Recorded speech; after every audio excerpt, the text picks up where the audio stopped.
मेरा एक सपना है कि इस देश की पॉलिटिक्स में एजुकेशन एक बड़ा मुद्दा बने।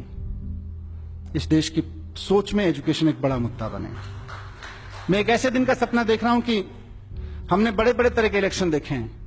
हम आ गए तो गरीबी हटा देंगे, हम हटा गए तो हिंदुओं को राज दे देंगे, हम आ गए तो मुसलमानों को राज दे देंगे, हम आ गए तो सिख इनका ये कर देंगे, उनका ये कर देंगे। हमने अलग अलग तरीके के अलग अलग रीजनल विज़ावी नेशनल इलेक्शंस में अलग अलग मुद्दे देखे हैं। मैं चाहता हूं कि इस देश में इस बात पर डिबेट हो और पॉलिटिकल पार्टीज आके खड़ी हों और कहें कि अगर हम आ गए तो हम एजुकेशन को यहां लाके खड़ा करेंगे। आज बंदूकें सिर्फ भारत पाकिस्तान बॉर्डर पे नहीं तनी हुई है, AK-47 घर घर में तनी हुई है, क्योंकि हमने वहां मेहनत नहीं की। और फिर हम कहते हैं इंसान ऐसा होता चला जा रहा है। पूरे के पूरे स्कूल सिस्टम को एक नए सिरे से देखने की जरूरत है। जहां हम बहुत अच्छा डिलीवर कर पा रहे हैं, वहां हम अच्छी टीचिंग कर पा रहे हैं, अच्छा लर्निंग अभी नहीं है। लर्निंग नहीं है, उसका प्रमाण है कि किसी भी पढ़े लिखे आदमी के बारे में आप गारंटी नहीं ले पाएंगे कि आदमी जब सड़क पे गाड़ी चलाएगा तो ट्रैफिक रूल्स का वायलेशन नहीं करेगा। ये सोसाइटी वो कंटेंट मांग रही है आज कि साहब हमने 2.5 साल का अपना बच्चा आपको दिया, आपको उसको फिजिक्स पढ़ाना है, फिजिक्स पढ़ाइए, केमिस्ट्री पढ़ाना है, केमिस्ट्री पढ़ाइए, लेकिन जब वापस दें तो एक अच्छा स्किल्ड आदमी भी हो, लेकिन एक आदमी भी अच्छा हो। उसमें अभी हम फेल हैं। क्या कर रहे हैं हम लोग?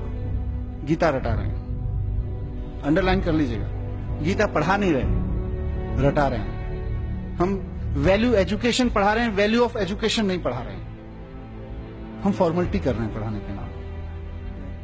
सिंड्रेला की कहानी हम सब लोग पढ़ाते हैं, या सिंड्रेला जैसी कोई और कहानी हम सब लोग पढ़ाते हैं। एक लड़की थी, बहुत खूबसूरत थी, उसका अफेयर था राजकुमार से, फिर वो सुंदर नहीं रही किसी कारणवश, उसको कोई श्राप मिल गया, जो भी घटना घटी, दुर्घटना घटी, फिर उसके खराब दिन शुरू हो गए, फिर कुछ अच्छी घटना घटी, वापस उसको सुंदरता मिल गई और वापस उसको राजकुमार मिल गया। यहां कहानी खत्म हो जाती है। लेकिन उस कहानी का अंतर क्या पड़ा, उस कहानी का इंपैक्ट क्या पड़ा बच्चे पे? उस कहानी का बच्चे पे इंपैक्ट पड़ता है कि इस दुनिया में जीने के लिए सबसे पहली जरूरत है सुंदर दिखना। और सुंदर दिखने के लिए भले ही फेयर एंड लवली लगानी पड़े या किसी के ऊपर तेजाब फेंकना पड़े। हम एक हिंदी में विलोम शब्द पढ़ाते हैं। हम विलोम शब्द पढ़ाने में क्या बोलते हैं? स्त्री का उल्टा पुरुष का विलोम, आकाश का विलोम धरती, धरती का उल्टा आकाश, दिन का उल्टा रात, रात का उल्टा दिन। मैं इस फोरम से सारे एजुकेटर्स बैठे हुए हैं, पूछना चाहता हूं कि ये तीनों उदाहरण जो मैंने लिए, धरती का उल्टा आकाश, दिन का उल्टा रात, स्त्री का उल्टा पुरुष, ये एक दूसरे के उल्टे हैं या प्रकृति में एक दूसरे के कॉम्प्लीमेंट्री हैं, एक दूसरे को पूर्ण करते हैं, पूरकता में। हम अच्छा हमने किया है, काफी कुछ किया है। ऐसा नहीं है कि एजुकेशन में कुछ नहीं हुआ। मैं with due respect to every educator मैं कहना चाहता हूं कि एजुकेशन की आज तक की बहुत अचीवमेंट है। आज मैं अगर आपके सामने खड़ा होकर इस मंच से बोल पा रहा हूं और आप में से कोई इस बात को लेकर क्वेश्चन नहीं कर रहा है कि ये जो आदमी इतनी बड़ी बड़ी बातें यहां कर रहा है, इसका धर्म और जाति क्या है, वो एजुकेशन की अचीवमेंट है आज हमारे। आज आपके सामने कोई आदमी इंटरनेट यूज करता है और आपके मन में कभी भी ये सवाल नहीं उठता, मतलब आपके माने समाज के मन में, समाज में किसी के मन में ये सवाल नहीं उठता है कि इंटरनेट यूज करने वाले की जाति क्या है, जरा पूछ के तो देख लें। इस जाति के लोगों की हिम्मत कैसे हुई इंटरनेट यूज करने की? आज ये क्वेश्चन नहीं बचा है समाज में, वो एजुकेशन की वजह से है। क्लासरूम को एक आंदोलन में बदलने की जरूरत है साथियों। आपके पास 40 बच्चे, 50 बच्चे, 30 बच्चे आपके क्लासरूम में बैठे हुए हैं और वो आंदोलन की सबसे बढ़िया, सबसे फर्टाइल ग्राउंड है। किस चीज के खिलाफ आंदोलन? वो जो समाज में चल रहा है उसके खिलाफ आंदोलन। समाज में धर्म के झगड़े चल रहे हैं, हमको क्लासरूम में बैठ के सेटल करना पड़ेगा कि ये बच्चा जब जाए तो उन धार्मिक झगड़ों में शामिल ना हो पाए। यदि इनको इन्फ्लुएंस भी करने की कोशिश करे तो उसको क्लैरिटी है। 5000 साल पहले जिसने कुछ कह दिया उसी को माने बैठे हैं। नया करने की क्षमता पैदा नहीं हो रही है हमारे बच्चों में।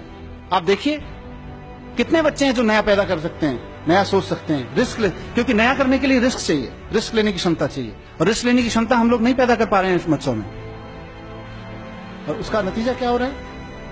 एक नेशन जो अपने आप में कॉन्फिडेंट नहीं है, एक सोसाइटी जो अपने आप में अपने थॉट्स पे कॉन्फिडेंट नहीं है, अपने थॉट्स के प्रति क्रिटिकल, अपनी कन्वेंशंस के प्रति क्रिटिकल नहीं है, कुछ नया करने की हिम्मत नहीं जुटा पा रही है। 1500 साल पहले आर्यभट्ट ने कहा था शून्य है, शून्य की खोज की उसने किया, और हमने 1500 साल क्या किया? हमने 1500 साल गाना गाया, जब जीरो दिया मेरे भारत ने दुनिया को तब गिनती आई। हमने गाना गाया, और उसी शून्य का 1500 साल पहले जिस हिंदुस्तान ने शून्य का आविष्कार किया, उसी शून्य का इस्तेमाल अमेरिका और यूरोप के साइंटिस्ट ने करके पूरा साइबर वर्ल्ड उस शून्य में खड़ा कर दिया। हम गाना गाते रह गए, जब जीरो दिया मेरे भारत ने दुनिया को तब गिनती आई। उन्होंने साइबर वर्ल्ड खड़ा कर दिया। आज वो ट्विटर चलाते हैं, फेसबुक चलाते हैं, गूगल चलाते हैं, यूट्यूब चलाते हैं। हम अपने लड़के लड़कियां नौकरी करने भेजते हैं उनके यहाँ पे, और हम कहते हैं कि हम तो बहुत महान देश थे पहले से।